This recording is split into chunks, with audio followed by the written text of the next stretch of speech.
প্রতি বছর 22শে জুলাই ভারতে জাতীয় পতাকা দিবস উদযাপিত হয়। 1947 সালের এই ঐতিহাসিক দিনেই ভারতের গণপরিষদ আনুষ্ঠানিকভাবে তেরঙ্গা জাতীয় পতাকাকে গ্রহণ করেছিলেন।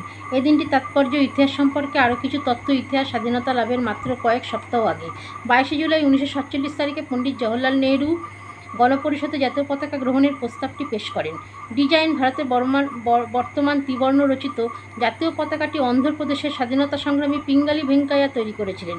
পতাকার গঠন: পতাকা উপরের অংশে রয়েছে গেরুয়া, ত্যাগ ও সাহসের প্রতীক, মাঝে সাদা, শান্তি ও সত্যের প্রতীক এবং নিচে সবুজ, সমৃদ্ধি ও বিশ্বাসের প্রতীক।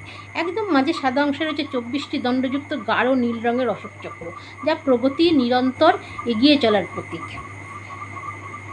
তাই ভারতের জাতীয় পতাকা দিবস এবং ভারতীয় তিরঙ্গাকে জানাই সশ্রদ্ধ প্রণাম, ঐক্য, আত্মমর্যাদা, জাতীয় গৌরব।